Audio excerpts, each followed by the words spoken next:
So was called out to this one. First thing I did was I went up to it with the flashlight, the green light, UV light, and we got green all over there. We got green everywhere there. We got green everywhere there. Green coming up here at the top. Almost no green here, but at the lower fitting, it's all over the fitting in the bottom of the condenser there. But I have it up to 236 PSI.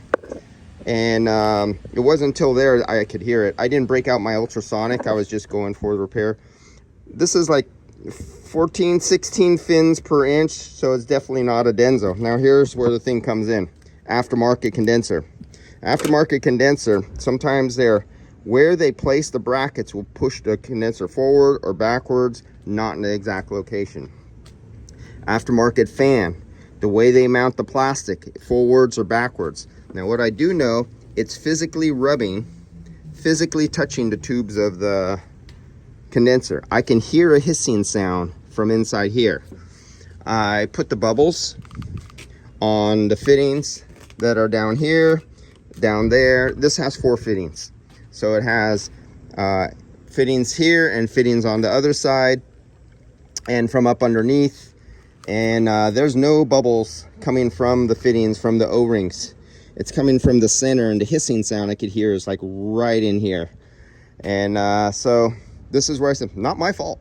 I always say use OEM condensers, especially on Toyotas that have a Denso. Denso is one of the absolute most highest quality condenser on the market for their OEM applications.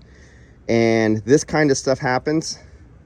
And this, thank God it's not a YF. This is 134. So it was what is it, maximum 1,000 grams. So we got to run. I haven't even released did I release, or I just released the video on this one. 1,000 grams. And I charged this like 3 weeks ago. And yeah, that was only like $82 in refrigerant because it's 134 refrigerant.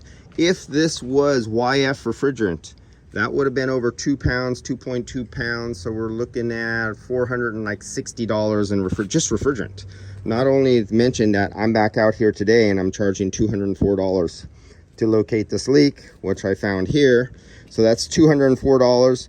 They were saving money. The insurance company says, oh, we don't want to buy an OEM. We're going to save money. We're going to save $110 on this condenser by getting the aftermarket. Okay, you saved $110, but I just charged $204 right now.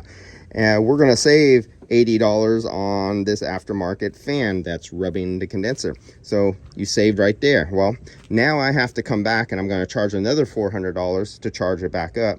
Plus, the shop gets a bad reputation with the body shop who did the work because the insurance company tells the body shop to use aftermarket.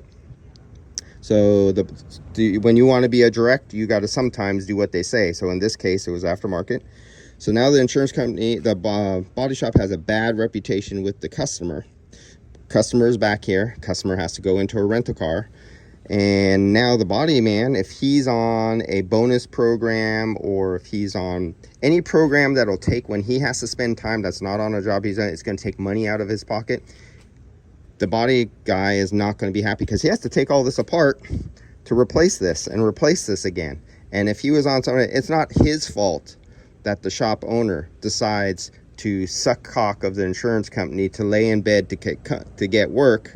And I'm not saying this about this particular shop, but any shop that does stuff like this because they have to go to the rules of an insurance company to get the work or not cause, ruffle any feathers to get a black eye.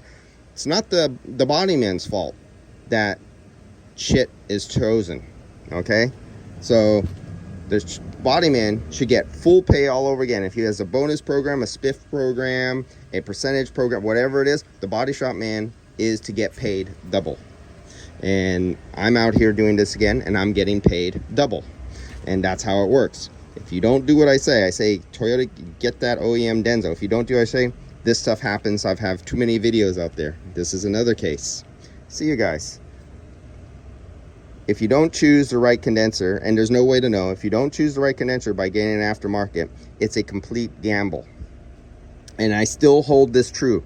If you get an OEM Denso condenser, that is defective from the factory, I will do the whole job for free. If it's aftermarket, I will double charge you every time. I've had a shop do 3 aftermarket condensers in a row, and I charged them every time, and they were very angry at me. And they said I should take some of the loss because of their stupidity. And they didn't use that, they were stupid. I used that. And I actually I verbally told them that. They weren't happy with that.